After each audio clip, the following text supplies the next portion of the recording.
नमस्कार दोस्तों, स्वागत है भौकाली ऑनलाइन क्लासेस में। बच्चों, आज हम थोड़ी अपने मन की बात बताने आए हैं कि देश में क्या चल रहा है और क्या नहीं चल रहा है, ये आप सभी लोग जानते हैं। तो उसी के बारे में थोड़ा 2 मिनट बातें करते हैं, क्योंकि इस समय जितने भी हमारे यूट्यूबर्स लोग भाई लोग हैं और जो जितने हमारे टीचर्स हैं, दिल्ली से लगा के इलाहाबाद तो कानपुर तक, सभी लोग जो है ये ट्रेंड कर रहे हैं कि जो रेलवे का एग्ज़ाम हो गया, एसएससी का एग्ज़ाम हो गया और अदर एग्ज़ाम हो गया, उसके बारे में। समय बीतता जाता है, दिन पे दिन बढ़ता चला जा रहा है समय, लेकिन सरकार इस तरह से काम कर रही कि कोई भी ध्यान नहीं दे रही। युवा छात्र परेशान हैं। बच्चे तैयारी करना स्टार्ट करते हैं, 1 साल 2 साल 3 साल 5 साल तक कुछ भी एक सिंगल वैकेंसी में 5 साल तक कुछ नहीं हो रहा। तो इसलिए युवा बहुत परेशान है। सरकार क्या चाहती है? पहले बेचारे किसान मरते थे, अखबारों में देखते थे, आज युवा मर रहे हैं।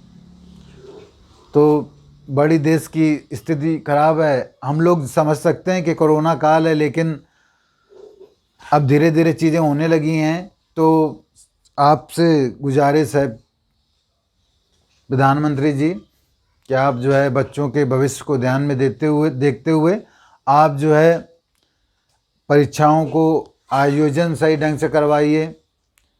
क्योंकि कोई भी परीक्षा, कोई फॉर्म आता है, जैसे अभी ट्रेंड चल रहा है और रेलवे का इतना ज़्यादा है, जो है रेलवे की इतनी बड़ी वैकेंसी आई थी, बच्चा युवा बहुत खुश था। लेकिन आज जो है 500 दिन हो गए हैं, पूरे 2 साल पार हो चुके हैं फॉर्म भरे हुए बच्चों को, लेकिन उनको अभी तक उसका प्री भी एग्ज़ाम नहीं हुआ है।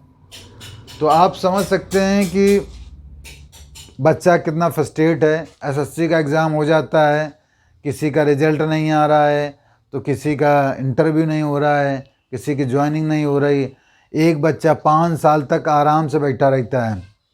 तो आप बताइए युवा किस तरह से, किस रास्ते की तरफ जा रहा है।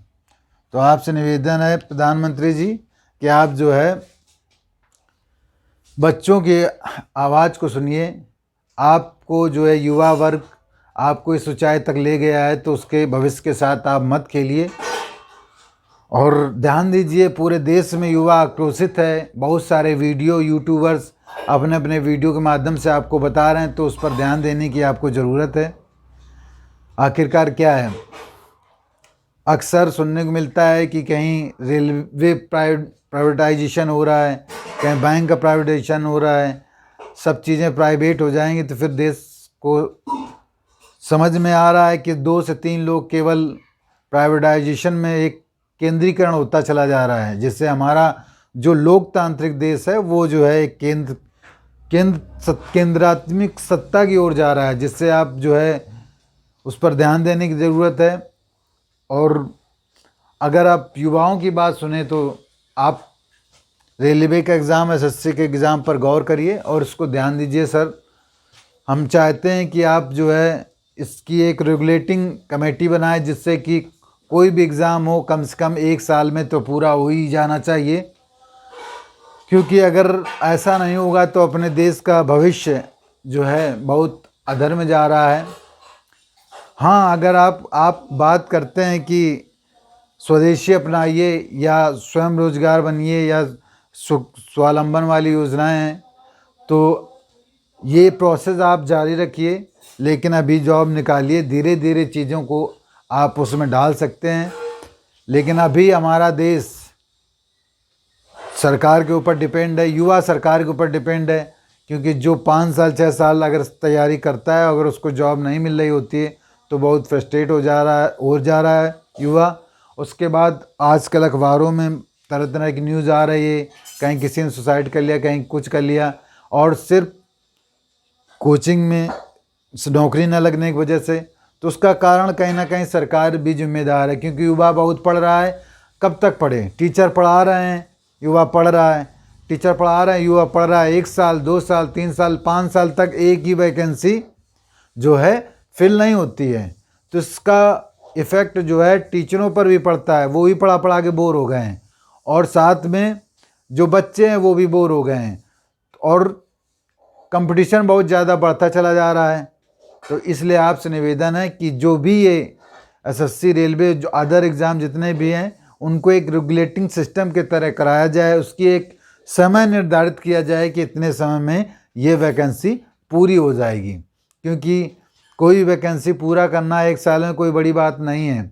हम देखते हैं अगर चुनाव होना होता है तो टाइम से हो जाता है, लेकिन बच्चों के भविष्य के साथ कोई मतलब 5 साल में अगर प्रधानमंत्री का चुनाव है तो वो होगा और टाइम से होगा, उसमें कोई दिक्कत नहीं होती। जबकि एक एग्ज़ाम से बहुत ज़्यादा खर्चा होता है चुनाव में। तो सर आपसे निवेदन है कि आप बच्चों के भविष्य के साथ मत खेलिए, नहीं तो आपको ये युवा वर्ग अपनी ताकत का एहसास दिला सकता है और आपको इसका अगर देर से आभास हुआ तो बहुत बड़ा खामियाजा भुगतना पड़ सकता है आपको। क्योंकि देश की जनता अब धीरे धीरे आपके बातों से मुकर रही है। आपका जितना सम्मान था अब घट रहा है। आप अपने मन की बात की जो चैनल है उसमें आप लाइक और डिसलाइक का आप रेशियो खुद देख सकते हैं आप अपने यूट्यूब चैनल, बहुत सारे चैनल्स में। तो यही, और जो भी देश में आप बोल रहे हैं काम अच्छा कर रहे हैं, लेकिन युवाओं के लिए भी अच्छा करिए जिससे देश का भला हो। और ये जो प्राइवेट वाली बात चल रही है, अगर किसी को देकर, किसी कंपनी को देकर आप उसको प्राइवेट बेच देते हैं तो वो फिर बाद में जैसे रेलवे को बेच दिया, उसके बाद वो 50 रुपये, कोई स्टेशन बेच दिया उसको, फिर उसके बाद रेलवे स्टेशन की वो टिकट 50 रुपये लगाती है। तो आप ऐसा क्यों नहीं कर सकते हैं? उसमें भी आपकी बदनामी होगी। लेकिन आप अगर सरकारी रहते हुए भी उस प्लेटफार्म में 10 रुपये की जगह अगर 30 रुपये की टिकट लगा के चलेंगे तो देश में युवाओं को सरकारी रोजगार भी मिलता रहेगा और देश की रेलवे भी अच्छी होती रहेगी। लेकिन अगर आप निजीकरण के लिए ज़्यादा बढ़ावा दे सकते हैं तो आप वो क्यों ना, क्योंकि निजीकरण वही आदमी उधर काम करेगा, यही इधर करेगा। लेकिन देश का युवा कभी जो आगे बढ़ना चाहता है वो बढ़ेगा नहीं। ठीक है, तो इसलिए जो है आप हमारी बातों को गौर कीजिए।